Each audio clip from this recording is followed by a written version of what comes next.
আপনি যদি বর্তমান পৃথিবীর দিকে তাকান তাহলে দেখবেন যে ইসলামের বিরুদ্ধে এত ষড়যন্ত্র, এত কনস্পাইরেসি, এত অত্যাচার, অপারেশন, এত কিছুর পরেও ইসলাম হচ্ছে world's fastest growing religion right now. তো আপনি পশ্চিমা বিশ্বে দেখেন প্রতি জুমাবারে অনেক অমুসলিম, নন মুসলিম, ইহুদি, খ্রিস্টান, এইথিস্ট, সংশয়বাদী, অ্যান্টাগনিস্ট তারা এসে শাহাদা বাণী পড়ে মুসলমান হয়ে যাচ্ছে প্রতি জুমাবার। নারী পুরুষ নির্বিশেষে, আস্তিক নাস্তিক নির্বিশেষে প্রতি জুমাবারে তারা এসে শাহাদা পড়ে মুসলমান হয়ে যাচ্ছে। রাস্তাঘাটেও আমাদের পশ্চিমা বিশ্বের দায়ীরা রাস্তার মধ্যেও দাওয়াতি কাজ করে, আলহামদুলিল্লাহ। এটাকে স্ট্রিট দাওয়া বলে। এই যে এরকম টেবিল নিয়ে বসে কোরআনের ট্রান্সলেশন নিয়ে, কিছু ইসলামের সহজ সরল বই নিয়ে তারা নন মুসলিমদের সাথে ইসলাম নিয়ে কথা বলে। আর ওরা খুব ফ্রেন্ডলি মানুষের সাথে মেশে কথা বলে, ফলে ইজিলি তাদেরকে অ্যাপ্রোচ করা যায়। তো তাদেরকে অনেকে জিজ্ঞেস করে যে তোমার ধর্ম কি, তোমার বাবার ধর্ম কি, what do you think about life after death, মৃত্যুর পরের জীবন নিয়ে তোমার ভাবনা কি, তোমার দাদা কোথায় গেল, তোমার বাবা কোথায়, তো চলে গেছে, তুমিও কোথায় যাবা।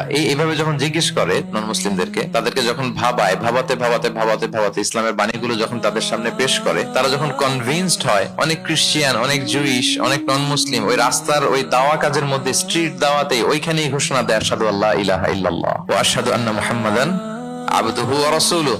রাস্তায় আধা ঘন্টা দাওয়া কাজের মধ্যেই ওরা কনভিন্সড হয়ে মুসলমান হয়ে যায়। গোটা বিশ্বব্যাপী এভাবে ইসলামকে আল্লাহ তাআলা ছড়িয়ে দিচ্ছেন। কেউ এর অগ্রগতিকে থামায় রাখতে পারবে না, অসম্ভব।